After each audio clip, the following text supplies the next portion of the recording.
So a performer or group of performers, along with their musical equipment, be that electronic, acoustic, mechanical or computer-based, is a machinic assemblage. The different parts of the system interact with one another in various degrees of agency. Ordinarily, the musician is seen as being in control of this assemblage, but there's always some pushback from the instrument or the equipment. One way in which an instrument asserts its agency is through its capacity to produce a certain set of sounds, but also its limitations. So a saxophone is great as a mostly monophonic instrument, but not so good at producing multi-note chords. It has a limited range of notes and timbres. These limitations also define its voice or its individual character. Different instrument makers would make different adjustments to the design, which would give each specific saxophone its particular character. And all individual sax players have their own preferred techniques, both standard and extended technique, which often push against the instrument's limitations. Therefore, every combination of a certain saxophone and a certain sax player has a unique set of possibilities. An improvising ensemble as a musical system will generally consist of more than one player-instrument combination. Each within that group has their own agency, and the balance might vary depending on each player's style and the instrument they use and that sort of thing. The players communicate through sounding and listening. They can influence one another, but ultimately retain their own decision-making freedom. The endless creative possibilities of improvisation come from the tension between the different musicians exploring new ideas and communicating with each other through the music itself. However well the musicians know one another, there will always be capacity for new musical directions because of each musician's capacity to surprise the others and to take unexpected musical decisions. A subset of musical systems uses instruments and sound-making devices which have the ability to create sound by themselves, to play continuously with or without the intervention of the musician or player. So I'm making a distinction between this kind of device and an instrument which needs to be played to make a sound, to be plucked or blown or struck. Some devices, when activated, will continue indefinitely. So examples might be drum machines, synths or sequencers, playback technology like tape loops or turntables, feedback systems, algorithmic or live coding programs, mechanical instruments, or a dub mixing board. Different systems are played with different levels of direct interaction, and as a broad spectrum this could include, for example, a DJ set as well as a modular synth improvised set. A dub mixing board is an interesting example. The performer of a live dub doesn't necessarily produce any sound themselves. All the sounds are pre-recorded, played by a band or machines and recorded to multi-channel tape. The mixing board is used to perform a one-take live collage, rebuilding and rearranging the parts of the track in real time, adjusting levels and EQ, and adding effects like filter sweeps, reverb and delay.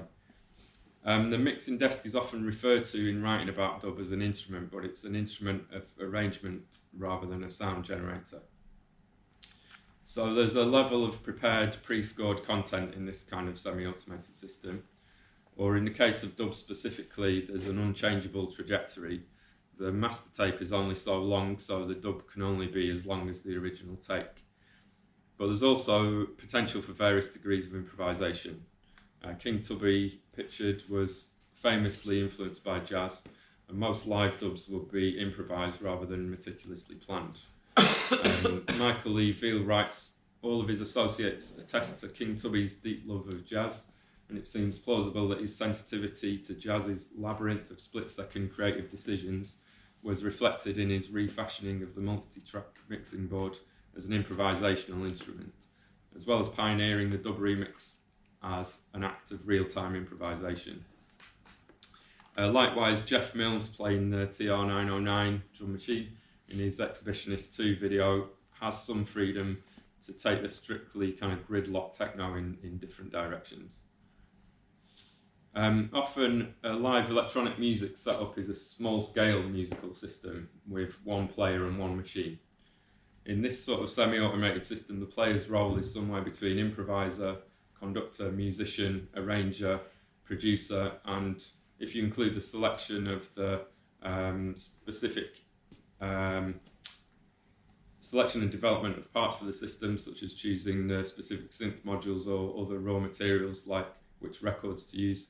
They're an instrument designer as well. If in an improvising ensemble new ideas are created by unexpected surprises and changes in direction, can this also be explored in this kind of semi-automated system?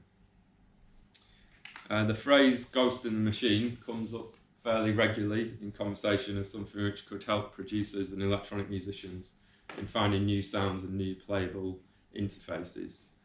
It was first made popular by Gilbert Ryle in The Concept of Mind in 1949, in which he argues against Descartes' assertion that the mind and body are entirely separate entities, in effect that the body is a machine controlled by the mind, which is a ghost. And Ryle wrote that my destructive purpose is to show that a family of radical category mistakes is the source of this double life theory. The representation of a person as a ghost mysteriously ensconced in a machine derives from this argument. Later, the term was picked up by Arthur Koestler in his 1967 book Ghost in the Machine, which argues that humans have at their core a tension between a kind of animalistic, individualistic drive and a community-driven intellectual drive, and that this tension causes a predisposition towards self-destruction in both individuals and societies. Nowadays, there are some other related terms that kind of link in with this and become tangled with it. So the ghost in the shell or spanner in the works. The common understanding now seems to be to give some sort of personality and agency to the machine in question, and nowadays it is usually an actual machine rather than a human body that people are talking about. So the machine has its own agenda and desires and acts upon them regardless of instructions, or at least it appears to. So the Roland TB303 baseline synthesizer was famously difficult to program and had an unnecessarily wild filter. Despite its invention as a tool for songwriters to emulate a bass guitar part when working out new arrangements, it went on to become the foundation of numerous new forms of electronic music. The confusing interface led people to use it in unusual ways. The squelchy filter boosted it from backing bass to kind of full synth lead lines.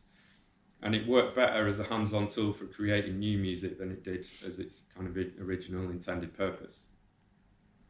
So taking the 303 as an example of a machine which is plagued by ghosts in a good way, some other related strategies suggest themselves.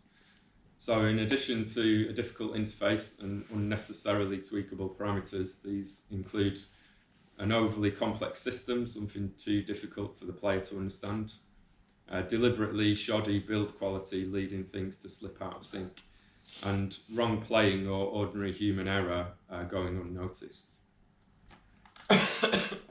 This is the Mammoth Beat organ, which is a collaboration between myself and instrument maker Sam Underwood, based quite locally. This is actually us performing in Birmingham at Supersonic Festival a couple of years ago, our first gig. It's a acoustic, mechanical, modular musical system designed to be played by two people currently. It's automated, but it's also playable. So it's something like an inside-out fairground organ with all the pipes and the gears exposed. Various units can be coupled to a central drive shaft and they rotate together, and this motion is translated into sound in various ways. One module on the machine is the wind sequencer. It works like a set of 8 simple step sequencers, but instead of sending CV gate signals, each one controls airflow to an organ pipe.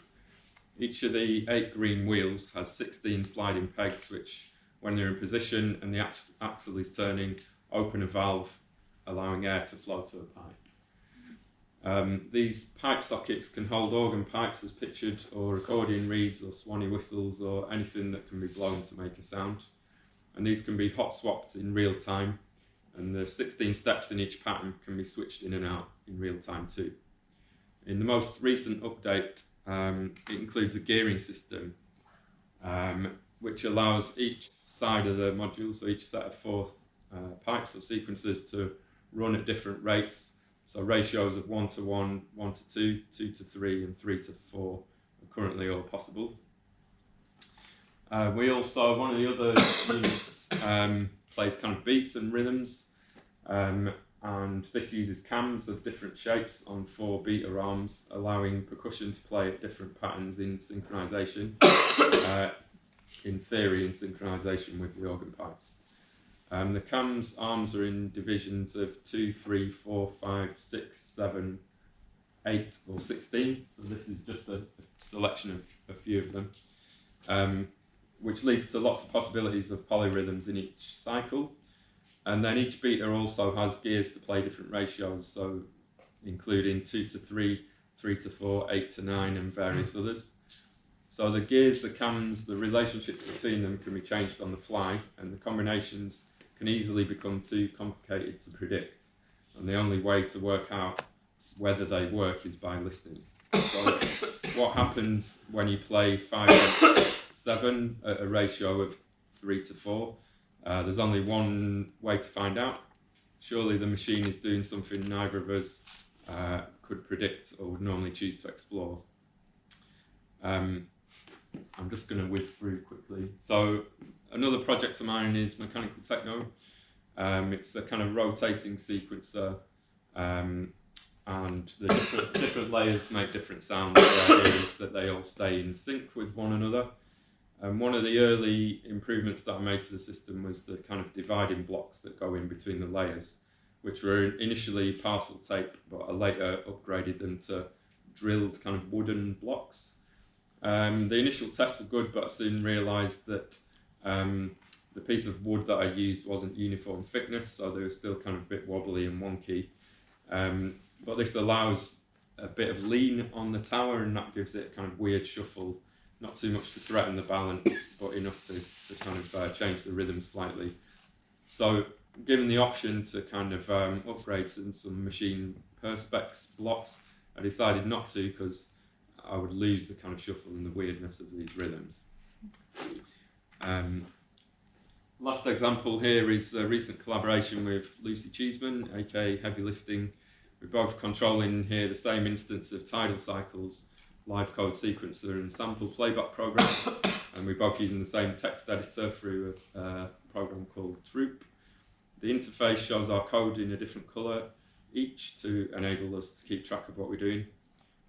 We began the performance, which was entirely improvised, by keeping our own code separate, then edited one another's text as we progressed. Towards the end of the session, where this still is taken from, some confusion arose, and we were both trying to execute our individual lines of code, but we had them mistakenly labelled with the same number. So we were attempting to introduce new sounds into the mix, but actually cancelling each other out at the same time. That meant the actual sonic output of it was shaped directly by our mistakes, and I actually only realised this when kind of listening back to it. I'm just going to wrap up very briefly. So as improvising musicians, particularly in a system which contains some sort of preordained structure or automated content, it can be easy to fall into overworked patterns. Doing something differently outside of control might not be instinctive, but it can open up new lines of investigation.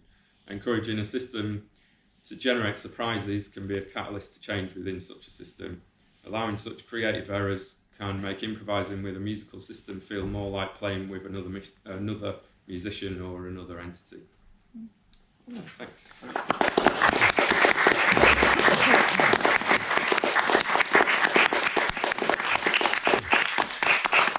Thank you very much. That was really fascinating. Do we have some questions?